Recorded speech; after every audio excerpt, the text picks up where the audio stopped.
जो ड्यूटी लगाओगे मैं वो करूंगा। बात ये नहीं है कि मैं आपने चुना, बात ये है कि मैं चुना हुआ जनप्रतिनिधि हूं, मेरी एक जिम्मेवारी है। जिस तरह की बात आप कहोगे दोनों चीजें मैं बात करके कल तक आपको बता दूं। पुलिस की कार्रवाई से ऐसा लगा कि भाई जिस तरीके से आप कह रहे हो कि चीफ मिनिस्टर साहब ने हमें भेजा संदेशा कि जाओ एसपी से मिलो, और एसपी बात करने से इनकार कर गया, तो मैं तो ये कहूंगा कि मुख्यमंत्री की कमजोरी है या कहीं न कहीं आपके खिलाफ कोई षड्यंत्र या साजिश। वरना मुख्यमंत्री की बात तो कोई भी नहीं मोड़ सकता। अब ये तो आप लोगों ने उसी वक्त पूछना चाहिए था कि मुख्यमंत्री जी हम एसपी साहब के बाहर खड़े हैं और आपने हमें भेजा और ये मिलने से मना कर दिया, ये कमजोरी आपकी तरफ से है या प्रशासन में आपका कुछ है ही नहीं, तो फिर सरकार का है, फिर तो जंगल का राज है। ये बात तो बहुत ही दुख की है कि बिना किसी कसूर और बिना किसी कारण इलाके में कत्ल हो, नर का हो चाहे नारी का हो, दोनों बहुत ही दुखदाई भी है और इलाके में एक भय का वातावरण भी बनता है। आपसी दुश्मनी में आदमी मरते हैं ये पता रहता है,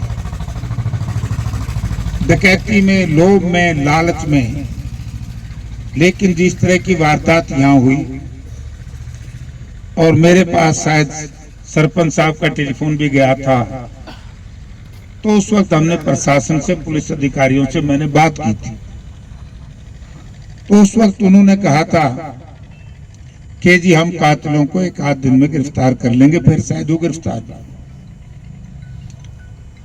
अब इसमें दो पहलू हैं जो आपने बात मेरे से की। एक तो ये भी बात सही है कि जब हांसी में कत्ल हो निजी शत्रुता के चलते, तो वहां तो 1 करोड़ रुपये,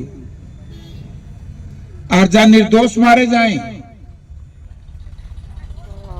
क्योंकि यहां तो वो शत्रुता थी, तो ये बात आपको बड़ी वाजिब है। इस बात को मैं कल तक मुख्यमंत्री से भी बात कर लूंगा, लेकिन मैंने एक और इस तरह की घटना घटी थी और हमने मुख्यमंत्री से कहा कि मुख्यमंत्री जी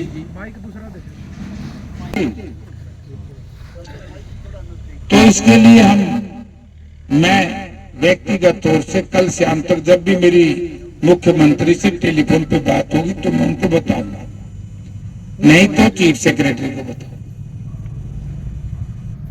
रोजगार की, नौकरी की बात और ये बात ये प्रशासन ने अब तक कर देनी चाहिए थी, या फिर किसी को ना देते, हांसी में दे दिया और नार्मल में ना दें, बुरी बात। एक तो ये बात, दूसरी है कि अगर मुझे ऐसा आप लोगों के बयान से और मुख्यमंत्री की नहीं मानेंगे तो बताओ भाई लोगों राज कैसे चलेगा?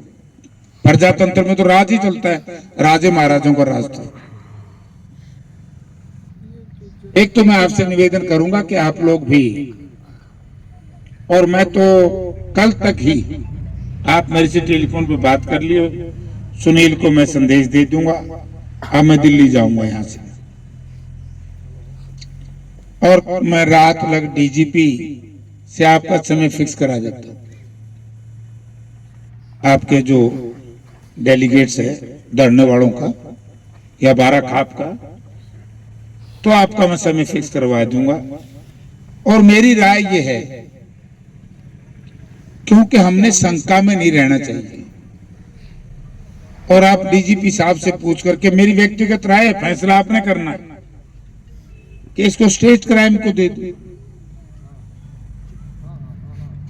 और आप तो डीजीपी साहब को ये कहो कि हमें बात इसकी नहीं है कि कत्ल तो हुआ, लेकिन बात इसकी भी है कत्ल क्यों हुआ। अगर हमें यह पता लग जाए कि कत्ल क्यों हुआ तो हमें संतुष्टि आ जाएगी। कत्ल किसने किया, हम इस चक्कर में नहीं है। ये कत्ल क्यों हुआ, ये लोगों को पता लगना चाहिए।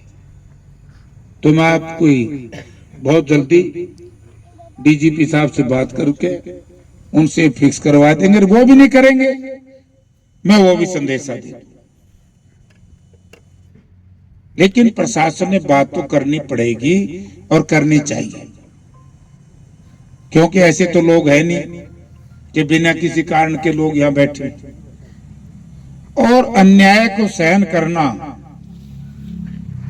भी एक अपराध है, कमजोरी। तो और जो जिम्मेवारी मेरी लगाओगे आप बता दो, चीफ मिनिस्टर से बात कर लूंगा और डीजीपी से बात कर लूंगा। वो आपकी मर्जी है कि आपके जो खाप के लोग हैं कि इसको क्राइम ब्रांच से करवाएं या जिला पुलिस से, क्योंकि दो ही रास्ते हैं कि भाई अभी हम इस जो जांच हुई इससे संतुष्ट नहीं है, हम दूसरी उसी एजेंसी से जांच करें। और कोई मेरी जिम्मेवारी लगाओ तो सारे बैठे हो, मैं आपके साथ हूं।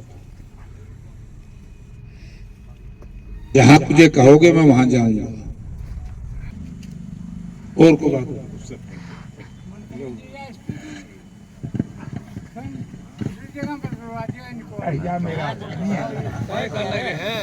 मैं तो जो कर दूंगा चीफ मिनिस्टर को। अब तक मैंने देखो, मैं गलत हूं, मैंने तो अब तक टेलीफोन किया था एसपी, 2 बार मैंने कहा उस वक्त, भाई अशांत इलाके को अशांत मत करो, उनको गिरफ्तार करो।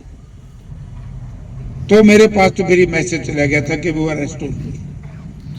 अब आपकी 2 मांग की बात है, दोनों मांगे मैं मुख्यमंत्री को भी आज ही कर दूंगा, क्योंकि कई बार मैं इस बात को समझता हूं कि मुख्यमंत्री बिजी होता है, और आपको शाम तक बता दूंगा। निकल जैसे मेरी बात होगी मैं आपको, अगर आप ये चाहें कि दोबारा मुख्यमंत्री से हम बात करेंगे, या मुख्यमंत्री को भी ये कहूंगा कि तो आप बुलाओ भाई, जिम्मेवारी तो मुख्यमंत्री की है। लेकिन हमारे अंदर एक कमजोरी आई है कि हम ये कहें कि हम मुख्यमंत्री की जिम्मेवारी है कि वो बुलाए। तो दोनों में से मैं एक बात आपको करके बता दूं। हाँ, फिर उसी में तो मैं यही कह रहा हूं कि एक साथ दूसरा सिस्टम है क्राइम ब्रांच को दे। सबसे बढ़िया सबको भेजी गई। मैं सांसद महोदय की जानकारी के लिए एक चीज और बताना चाहूंगा। महोदय, जो मुख्यमंत्री महोदय को हमने एक लिखित प्रार्थना की थी, उसमें ये मांग भी थी स्टेट क्राइम ब्रांच से इस कंप्लीट इन्वेस्टिगेशन की। तो अभी भी समस्त खाप का यही निर्णय है कि भाई इसकी जो भी कॉम्पिटेंट अथॉरिटीज हैं, वो स्टेट क्राइम है या एसटीएफ जो भी हैं अथॉरिटी हैं, तो स्टेट क्राइम से इसकी मांग ऑलरेडी एग्जिस्ट करती है। इसमें जो थोड़ा सा एमपी साहब, जो एक हमारा मुख्य जो पॉइंट था, इसमें अब तक 4 आदमी पकड़े हैं जी, जिसको लेके विशेष जो धरना है, क्योंकि मुआवजा वाली बात पे भी ढिलाई दे देते, कोई बात नहीं थी। 4 आदमी पकड़े हैं, 2 तो जो करने वाले हैं वो जिन्होंने एक्ट कराया है, 2 उनके घरवाले पकड़े हैं मुख्य आरोपी के। पहली हत्या के बाद उसके घरवालों ने उसके सारे सबूत मिटाए हैं, उसके कपड़े जलाए हैं, उसको गाइड कराया है बचा के ऊपर जास कर। दूसरी हत्या में भी उन्होंने सेम काम करा है। जो मुख्य जो विवाद का मामला है कि वे 2 लड़के जो बकरी चराने वाले हैं, नॉर्मल घर के, 10वीं भी नहीं कर रहे, उनने बहुत शातिर तरीके से बयानबाजी करी है, पूरे दोनों मर्डर को अंजाम दिया है। एक आदमी जिसको हम गुनहगार मान रहे हैं उनको ज्ञान देने का, वो और उनके दोनों घरवाले जिन्होंने सबूत भी मिटाए हैं, अपने लड़कों का हौसला भी बढ़ाया है, उसके हथियार भी नष्ट करे हैं, इन पे 120 भी लगा के इनको भी लिया जाए। उसमें पुलिस ने उनको मामूली खाली शरण देने की, सबूत मिटाने की धारा लाई थी, 2 जने की उनकी जमानत होगी। और जो एक मुख्य जिसने हमने माना गांव में इस डाल के वो कई मामले कर रहा है जी, आसपास के गांव में भी हर गांव गलत 3-4 मामले कर रहा है। जड़ा को SC ST का मामला बना हो, बीच में जाके पूछ जा है, रुपये ले जा और कर ले है। उसके खिलाफ तो यह है भाई, इसके खिलाफ तो दोनों मर्डर में 120 भी बना है, क्योंकि वो उस परिवार का लगातार 2 साल से संपर्क में है। और भी कुछ ऐसी बातें हैं जो पुलिस का जांच में निकल के आई हैं। वो लगातार पहली हत्या के बाद वो, मैं अपना 2-1 मिनट लगेंगे, पहली हत्या हुई है जी 6:15 बजे। 6:15 बजे वो दोनों हत्यारी हत्या करके गांव में आए हैं। उनने किसी के साथ झगड़ा कर लिया 7-7:30 बजे, और 8:30 बजे जो मास्टरमाइंड जिसने हम बोला, हाँ, वो उन दोनों बड़का लेकर, उनका परिवार ने लेकर मिर्जपुर हॉस्पिटल में सरकारी में एडमिट हो गया। कैमरे का आगे आ गया और अपनी वहां प्रेजेंस दिखा दी। और ये जो पूरा घटनाक्रम हुआ, उसके बाद उसने अपनी वीडियो बना के सोशल मीडिया पर वायरल करी है, पत्रकारों को इंटरव्यू दिया है। मेरे पास सबूत हैं कि वो लड़का निर्दोष पकड़ा गया है, और सबूत का नाम पे उसका क्या है, हत्या करने के बाद 1 घंटा के बाद उसने हॉस्पिटल में प्रेजेंस दिखा रखी है। उसके बाद पुलिस में उसने क्या कराया है, जो मुख्य आरोपी है, जो विक्टिम है मुख्य जयवीर का लड़का, उस जयवीर का लड़का का बार बार नाम लिया है कि इसने मर्डर कराया है मेरे पर रुपये देके। पुलिस ने जब उसकी अच्छी दाऊ डिमांड लिया, इस बात तो मना कर गया कि इसने नहीं कराया मर्डर, लेकिन उसने ये बात नहीं बताई किसका कहना था। उसने उस जयवीर का लड़का गुरमीत का नाम लिया है। तो ये जो बात हमारा उसमें आई, हमने बार बार प्रशासन को ये कहा जी, ये जो मास्टरमाइंड है जिसने इतना ज्ञान दिया, इसको क्यों नहीं केस में गिरफ्तार कर रहे। अब उस दिन से लेके उसको आज तक गिरफ्तार नहीं कराया जी। हमने 3-4 दिन पहले बातचीत करीब लिया तो हीरो बन जाएगा पकड़ लिया तो एमपी साहब, हमारी मुख्य जो बात है वो यह है कि जो साजिश करता है, जिसने परिवार को ज्ञान दिया है, बचाया है, तरीके बताए हैं, उस पे, और जो माँ बाप जिसने सबूत मिटाए हैं, जिसने ऐसा क्रिमिनल घर में पैदा कराया है, उस पे 120 भी लाकर ईसा कर दे गांव का बसेबा हो जाए, 2-4 साल में जेल में रहे। अब इस बात पर प्रशासन कोई कार्रवाई नहीं कर रहा जी, कोई जवाब नहीं दे रहा। और जो हमारे दौरे बात आई है उसका हम गलत हो, अगर ऊपर तय ही ये सारा मामला चल रहा है। बीजेपी की जो पॉलिसी है जाति के आधार पे, उसका आधार पे बिला सारा कराया जा रहा है। जातियों को तो सब लोग यहाँ बैठे हैं, लेकिन हम अपनी तरफ से जातिगत रंग नहीं देंगे।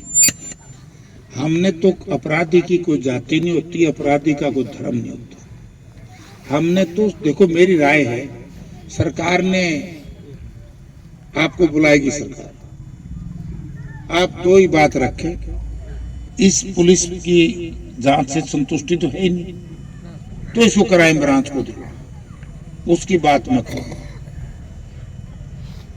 ठीक है ना, कि वे क्राइम ब्रांच को दो। अगर क्राइम ब्रांच को ना देंगे तब भी मैं आपको बताता, लेकिन मेरी व्यक्तिगत राय है कि फिर इसमें हम किसी को कौन नाम आएगा, कौन कटेगा, कौन जाएगा, ये तो फिर सारे नए सिरे से जांच होकर के इसमें सब चीज नए सिरे से निकलेगी। कई बार हम सीबीआई को दे देते हैं स्टेट के केस, तो सीबीआई में वो जांच बदल जाती है, तो जांच का तो दायरा अपने पास वही है, स्टेट क्राइम को हम कह देंगे। जहां तक सवाल है एसटीएफ की, एक बात आई थी, एसटीएफ में तो अपराधियों के नाम तो दिए जाते हैं, वो इन्वेस्टिगेशन नहीं करते, तो ये है कि भाई यूं जांच हुई है तो आप इसकी वो कर लो, वो तो मेरे ख्याल में एसपी दे देगा। हमारा भरोसा नहीं हो रहा है, फिर नहीं हो रहा तो और दूसरी कोई एजेंसी नहीं है, वो स्टेट क्राइम है। मैं कल आपको बात करके बता दूं, ठीक है। और बाकी जो लड़ोगे साथ, मैं वही कह रहा हूं कि अगर बिना लड़े पेंडा छुट जाए जब ठीक, अन्याय होगा तो मैं आपके साथ, ना मैं सरकार के साथ, ना मैं किसी और के साथ, क्योंकि हमारी जिम्मेवारी जो रही है वो जनता की लड़ाई लड़ने की दी है। मैं आपके साथ। मैं करता हूँ उससे बात, आज ही करूँगा।